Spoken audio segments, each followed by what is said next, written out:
Jaya Radha Madhava Kunja Vihari. Jaya Radha Madhava Kunja Vihari.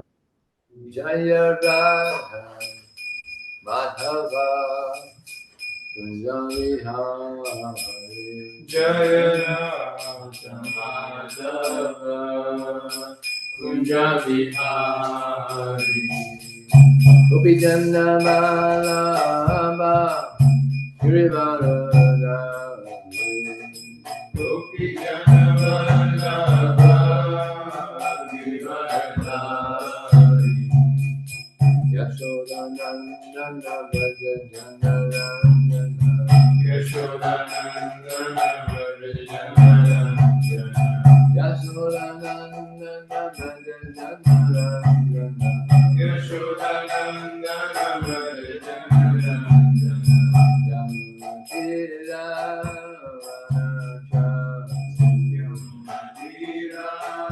Vanachari. Yamunatira Vanachari.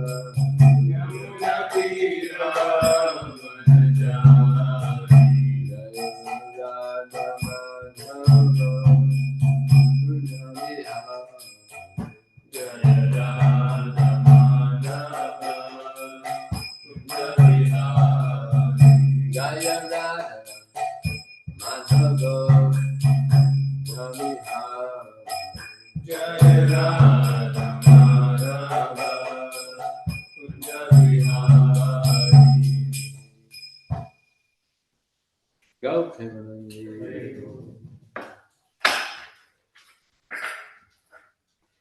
Om Namo Bhagavate Vasudevaya. Om Namo Bhagavate Vasudevaya. Om Namo Bhagavate Vasudevaya. Om Namo Bhagavate Vasudevaya. Om Namo Bhagavate Vasudevaya. Om Namo Bhagavate Vasudevaya. So this morning we're reading the Srimad Bhagavatam, Canto 1, Chapter 13, Text 47, a very famous verse Prabhupada quite often quote. Ahastani Sahastanam Ahastani Sahastanam Apadani Chatushpadam.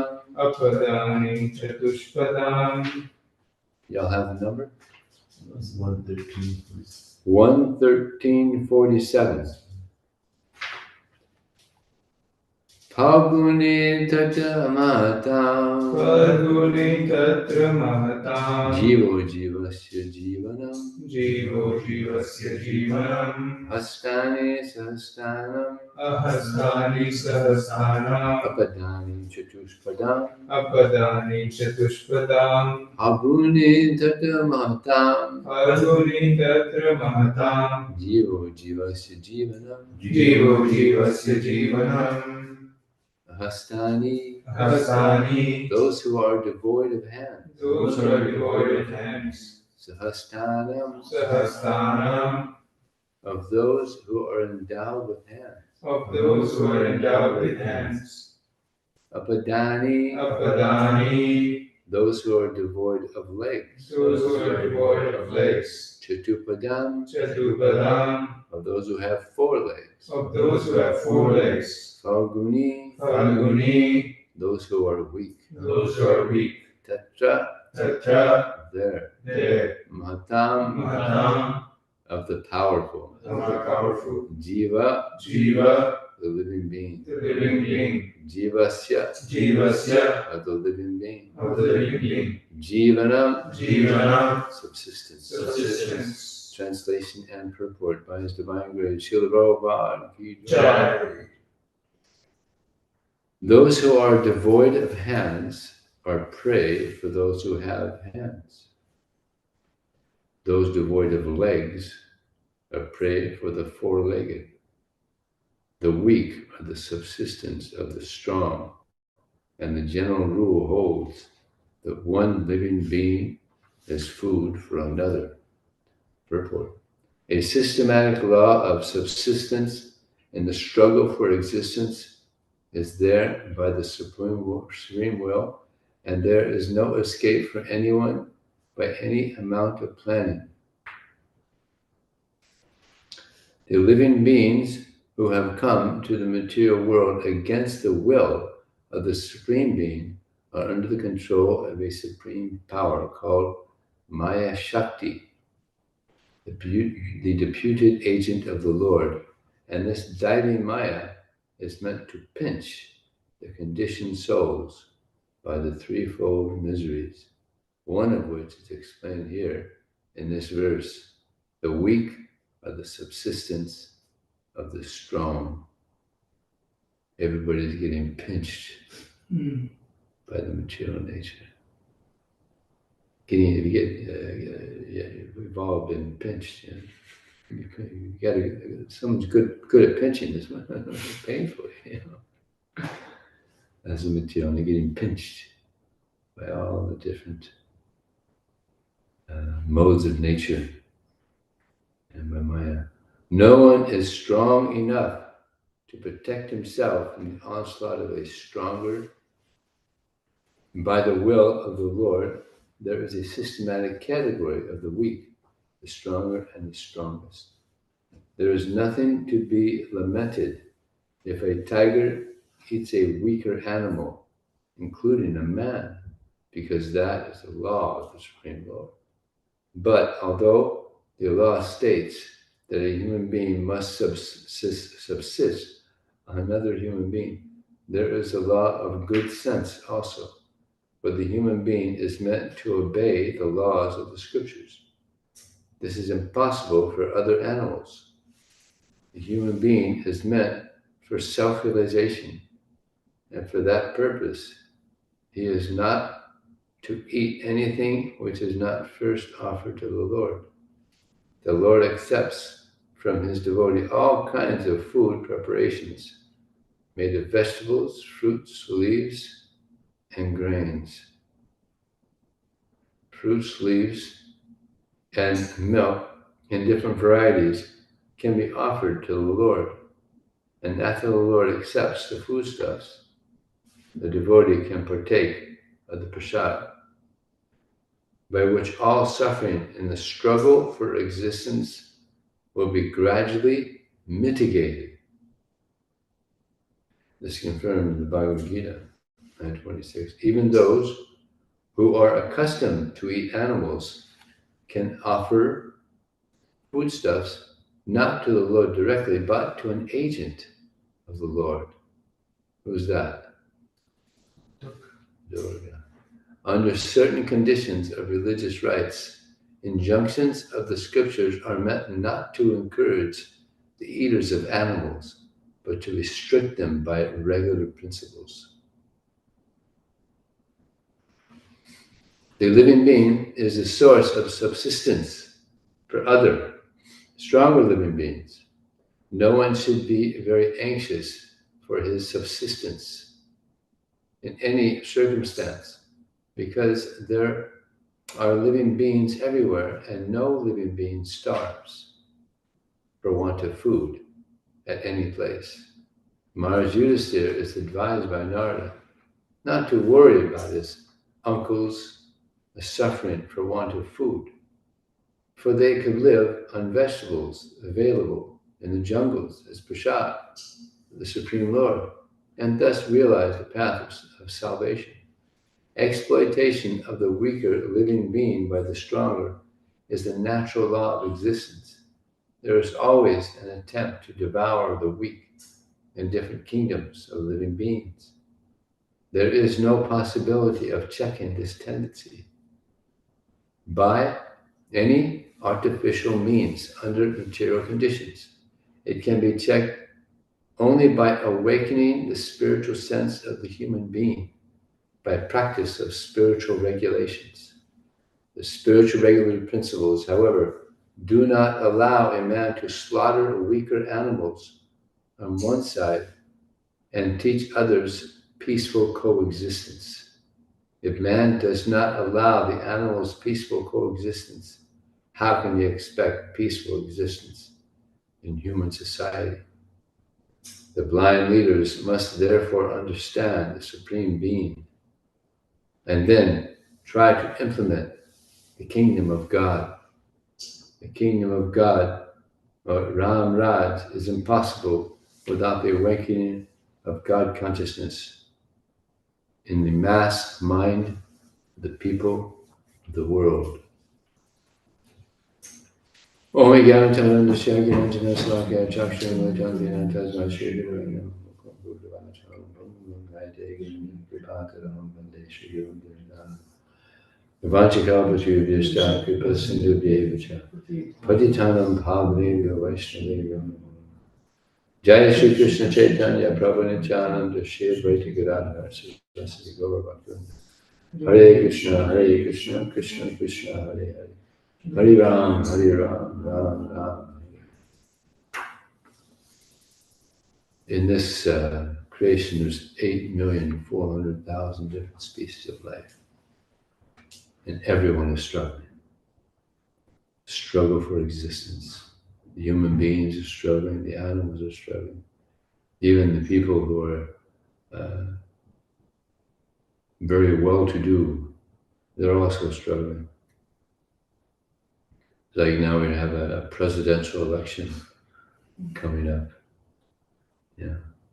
So they're struggling. Also, they don't have to, they can just live their life. And no, I want to be president. I want to be this. And now they're struggling to get some position. But devotees aren't interested in some position because it causes anxiety. Some of these people, they go on these presidential elections, they only sleep like 2 or 3 hours a night. Well, amazing. They're just struggling so hard. And then so many of them don't make it. Disappointment. So here it's saying that those who have hands, they're able to take advantage. Unfortunately, that happens all over the world because we have these slaughterhouses, because we have hands. We're able, and a brain, we make these slaughterhouses. And millions of animals are killed every year. I was just listening to a lecture Prabhupada said, this is back in 1974. He said daily in India, 10,000 cows are being killed. This is in 74. What to speak of now, 50 years later. This is terrible, horrible. I was speaking to a student at a university and I was expressing, we should be vegetarian. We don't need to kill animals.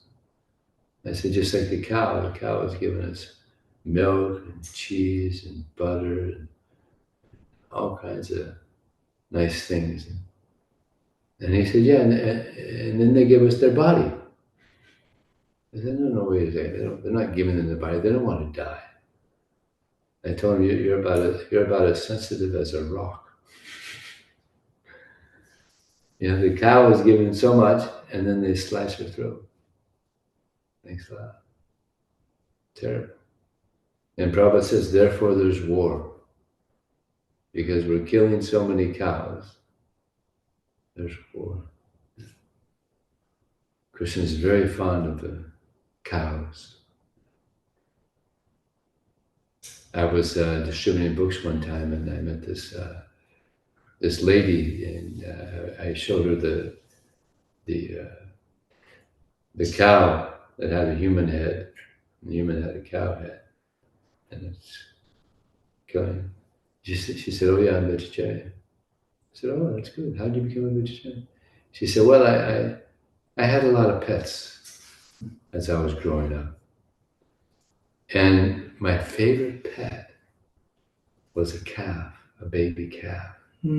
Whenever I go into the barn, this calf would just come and cuddle up against me, and so much affection. I was like, wow, so much affection. It was her favorite pet out of about 30. And she went there one time, and her calf wasn't there. So they were at dinner, the family was at dinner, and she asked her father, I went to the barn, and my calf wasn't there. Do you know where it is? He said, yeah, it's on your plate. And she just like pushed her plate away, started crying.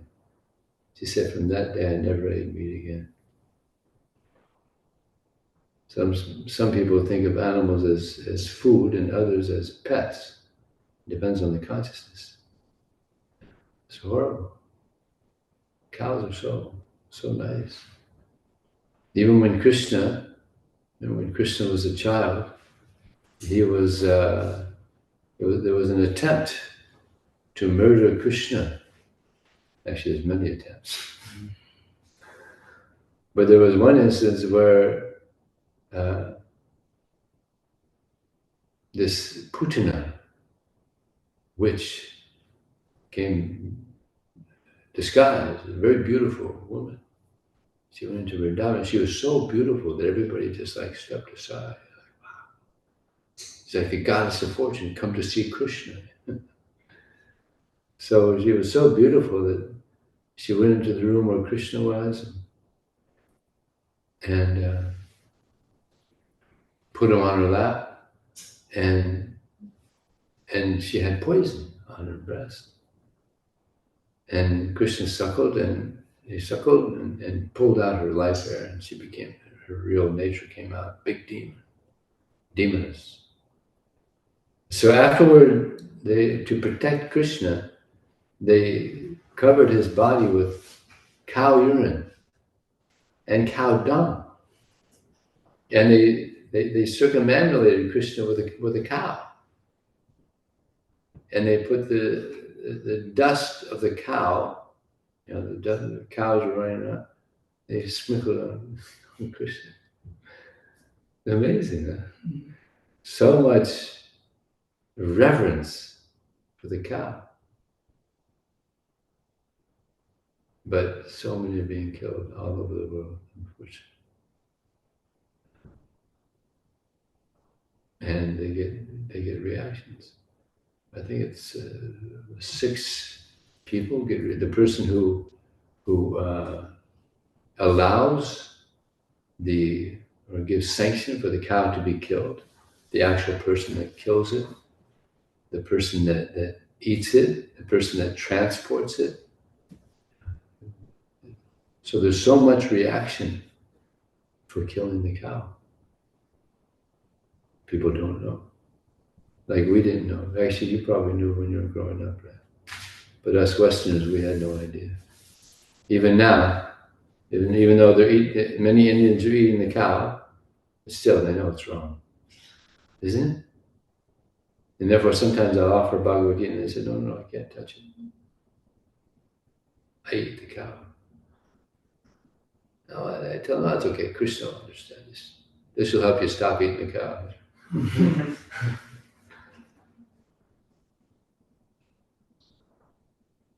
So this material world, it's a struggle. People don't know what to do, and even people know what to do, it still is a struggle. Also, we're struggling. Also, we're trying to be Krishna conscious. Right? It's a struggle to become a pure devotee. Even Prabhupada struggled to spread Krishna consciousness. Yeah. It's not easy. Bhaktisiddhanta Saraswati, they're traveling everywhere trying to help people be Krishna conscious. Yeah.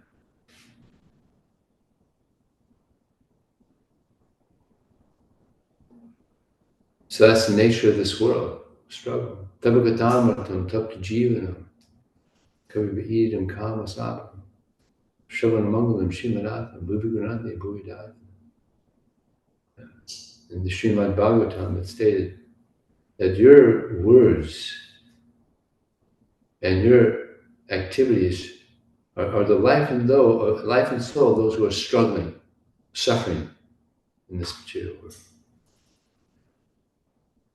So this verse is so nice. Actually, Lord Chaitanya, when he heard this verse from Maharaj King Prataparudra, he said, chant it again, sing it again, say it again, say it again.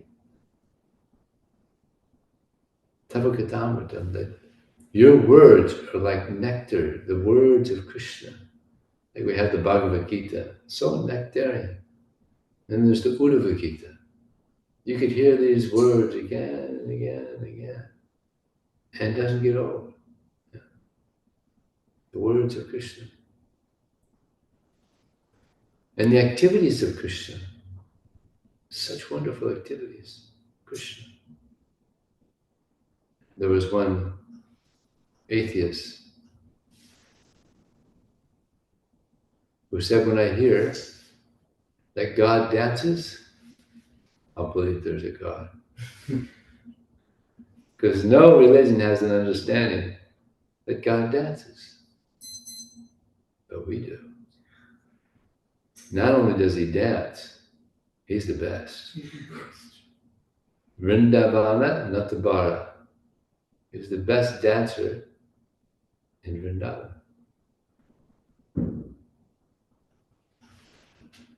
So everything about Krishna is so wonderful. Krishna is also, he's very humble. He's the Supreme Personality of Godhead.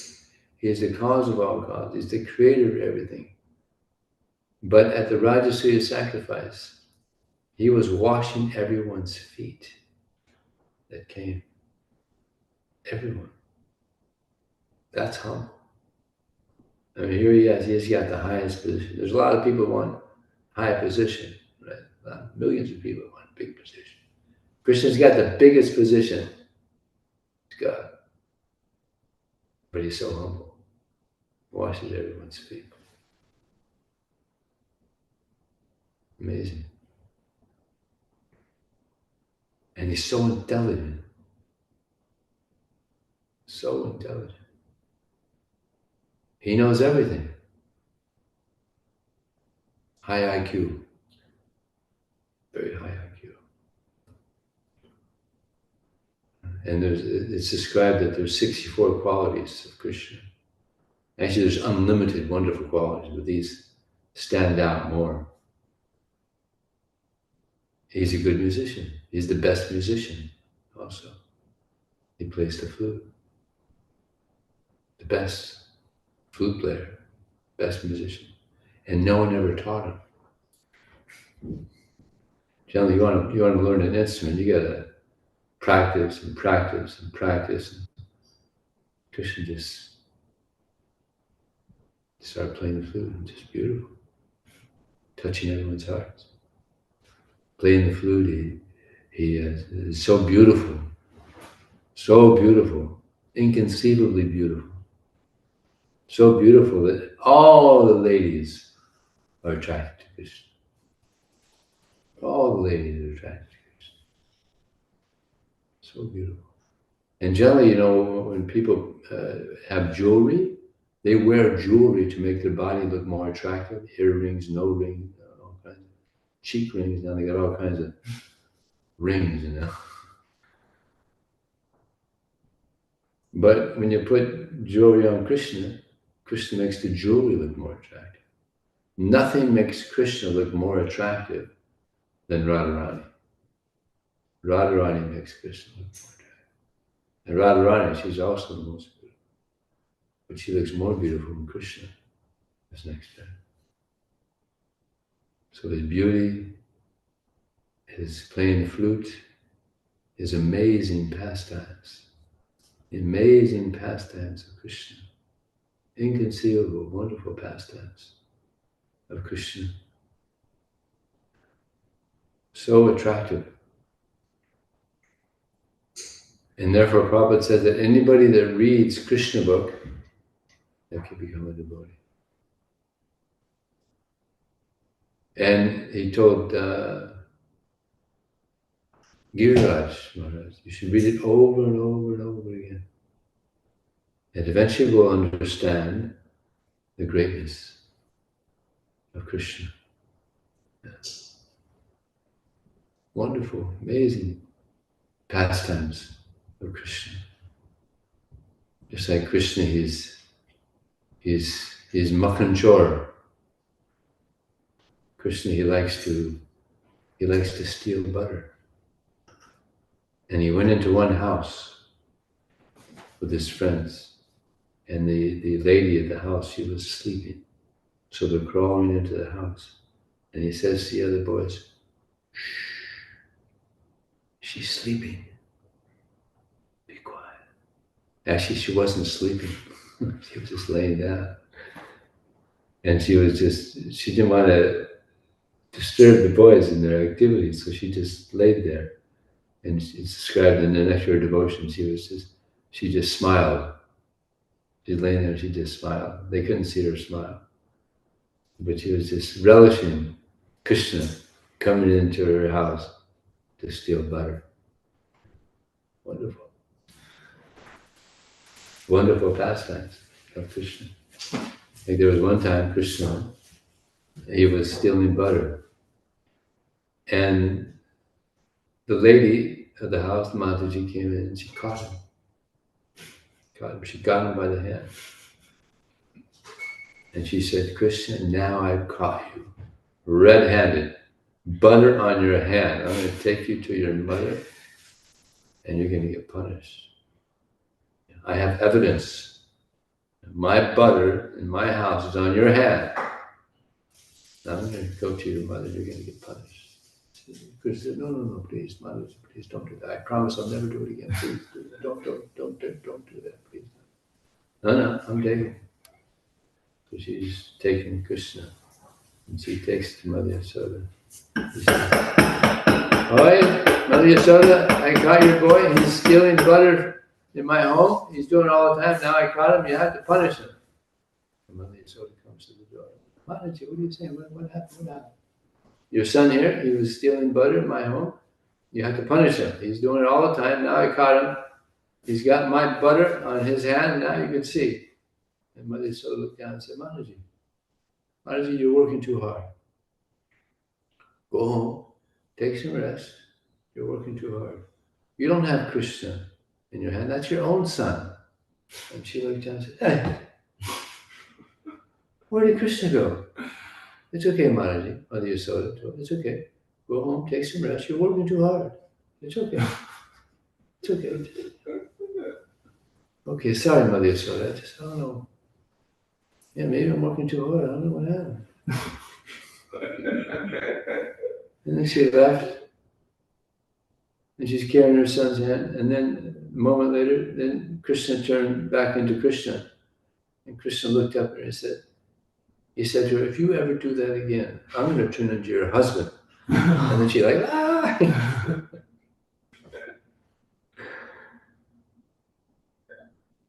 Amazing pastimes of Krishna, all attractive pastimes of Krishna. Capture the heart of living. So tapakatamartam, tapajivan, kavabiitam. Great sages, great saintly persons say that simply by hearing, kavabiitam kamasapa, one becomes free of all sinful reaction. Just by hearing the glories of Krishna, becomes free of all sinful reactions.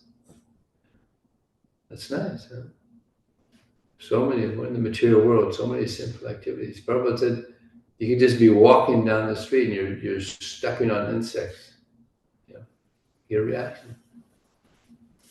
So all reactions to sinful activities are washed away just by hearing the wonderful pastimes of Krishna.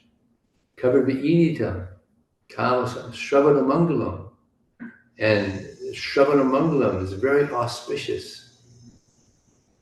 Like we have Mangalarti, very auspicious arti. We have nice Mangalarti, about 20 people there this month. It's nice. Great, regularly we have a lot of people. It's nice. Very auspicious. The best way to start the day. Mangalarti. So Shravana Mangalam, one becomes very, very, very spiritually strong by hearing about Krishna. We become, people want to become, excuse me, people want to become strong materially.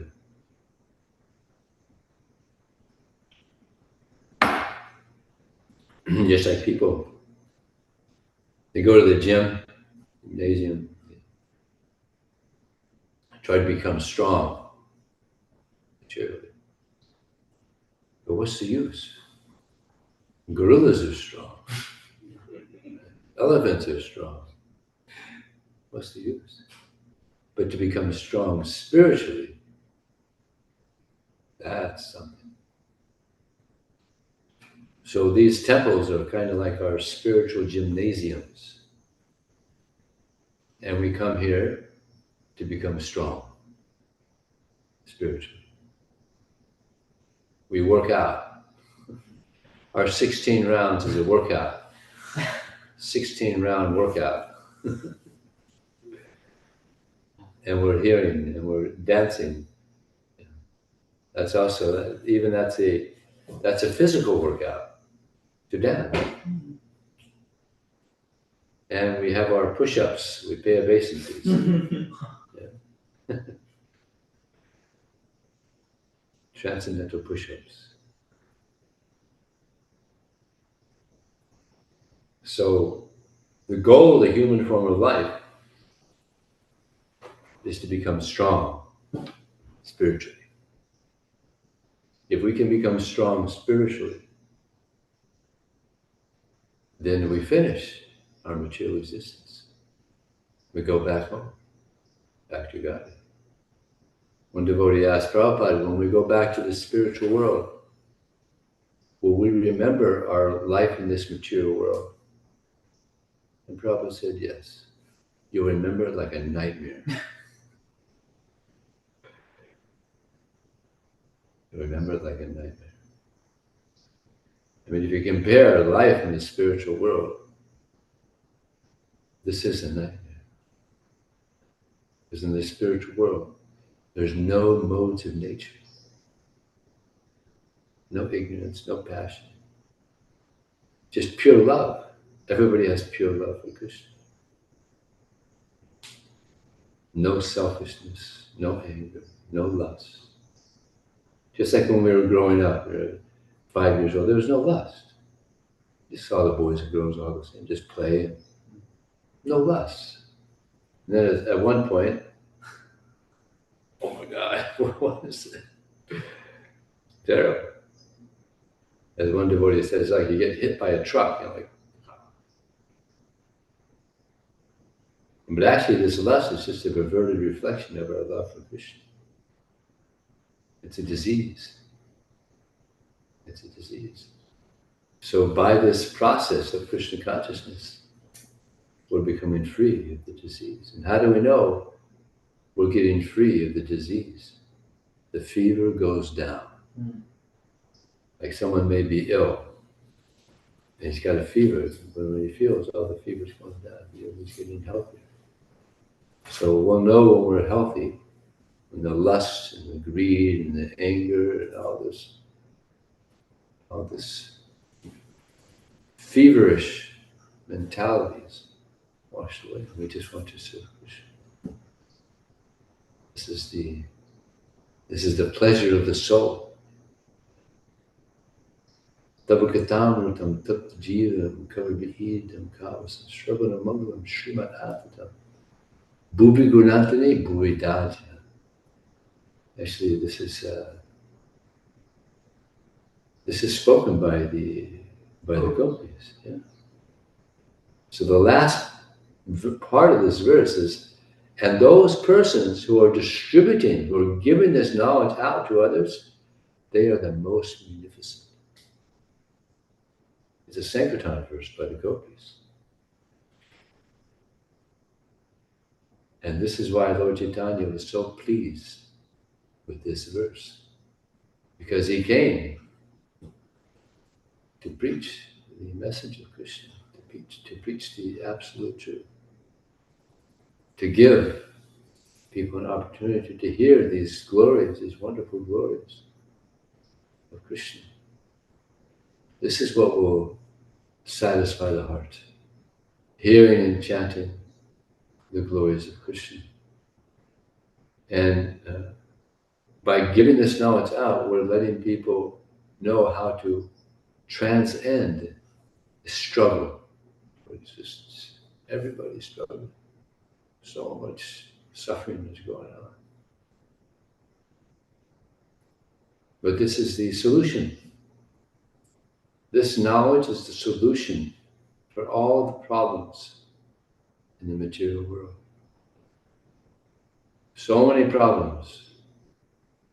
Now there's so many wars going on, so much anxiety, stress is the main disease.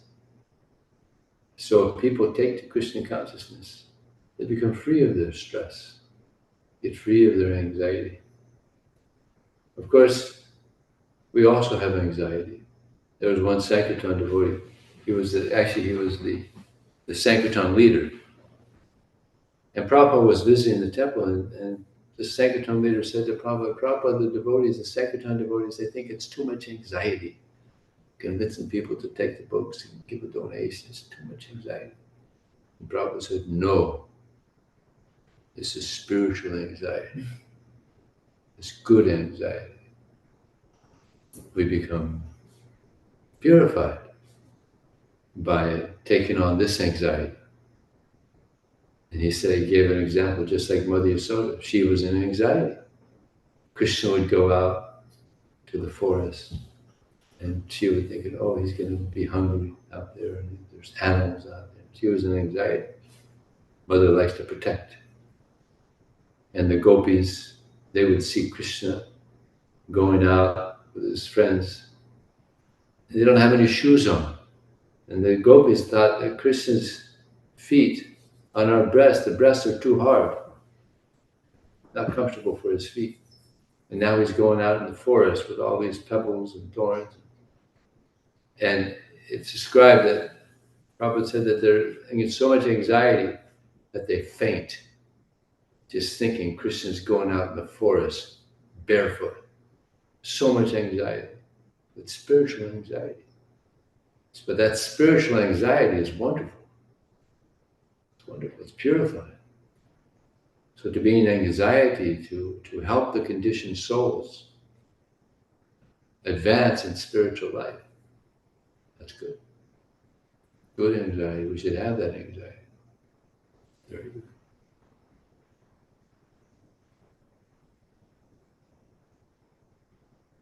So, maybe we'll stop there. Is any question or comment?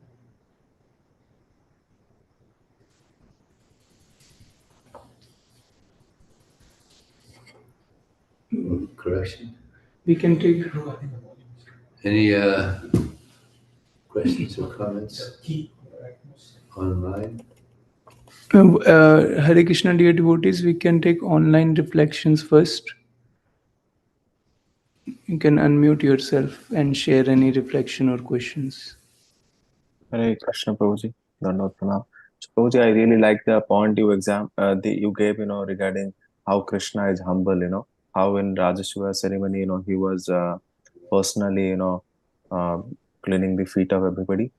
So that was so good. And the analogy you gave about, how temple is spiritual gym and how 16 rounds are our workouts, how paying obeisances, are our transcendental push-ups. They're so well to connect. Thank you so much for saying. Thank you.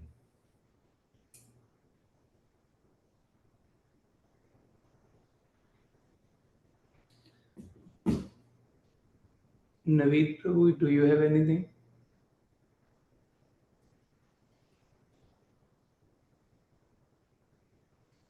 Okay, we can take here in person. Yeah.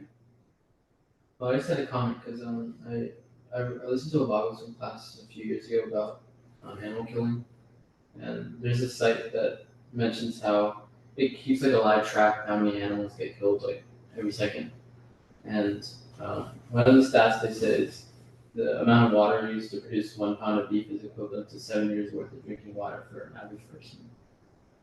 And then like so far this year we've killed 36 million cows. 36 million cows So far. killed so far. In the US, So in far. US, in US. Just in the US. In the worldwide in 2020 it was 256. Insane. Huh? It's like a lot of. People have no idea the karma they're stacking up in there. Total animals killed in the US is 37 billion. Really? Yeah, a lot of it's like fish, but Yeah, chickens, fish, cows, Everything. lambs. And it's just US. Yeah, people don't know. And we have leaders that don't know. So everybody is paving their way to hell. Suffering. So we gotta let them know. Not good. Bad news.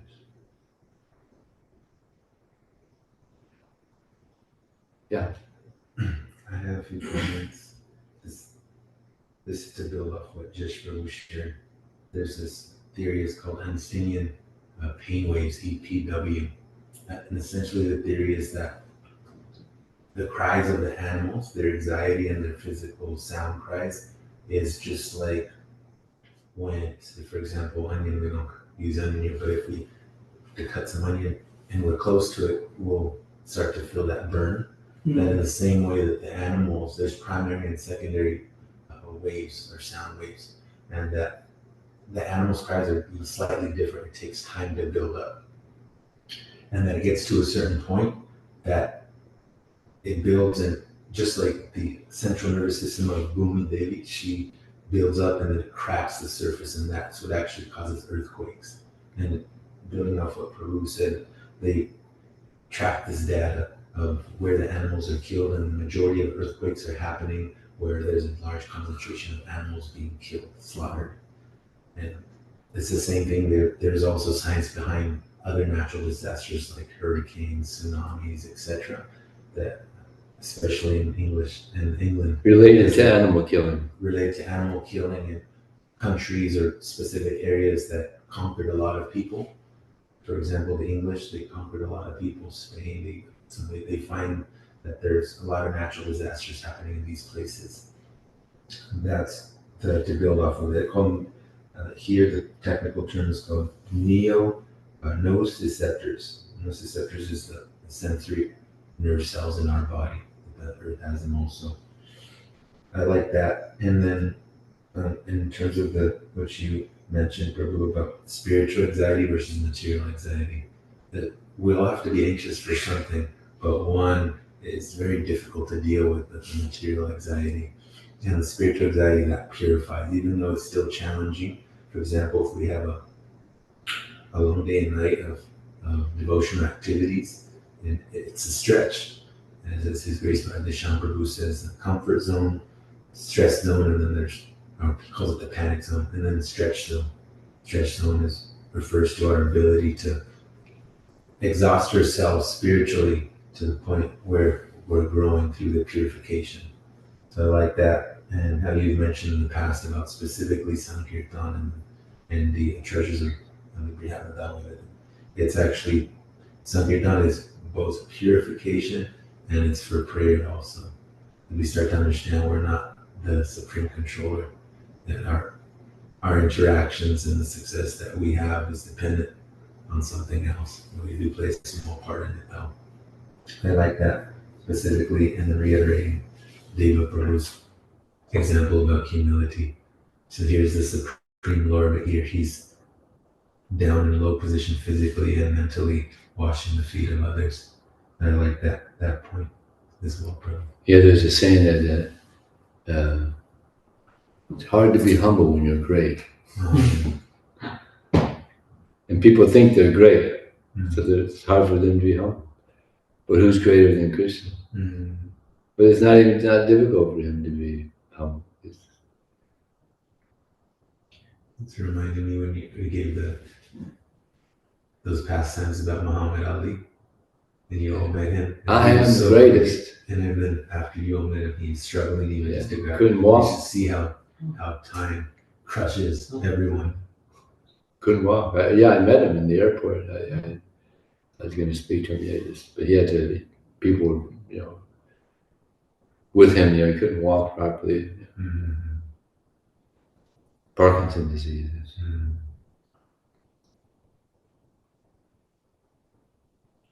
But yeah, Krishna. He has all good qualities, unlimited good qualities, and one of them is humble.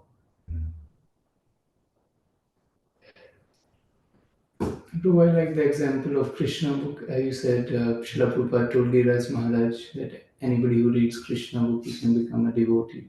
And one should read it over and over so one can know Krishna.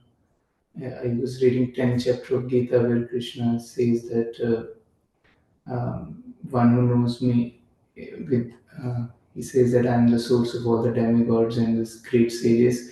One who knows this, he worships me with all his heart. So, and one who knows my opulences, the vibhutis, he can become a devotee. So, I can understand now that why Prabhupada is referring to telling us to read Krishna book so that we can understand Krishna's opulences. Yeah, it's all about hearing. You have to hear again and again and again. That's Krishna's given us 2 ears, 1 mouth, to hear more, speak less. And we have to hear attentively. And then our faith will increase. Okay. Thank you very much. Srila Prabhupada ki jai. Jai. His Grace Vijaya Prabhu ki Jai. jai.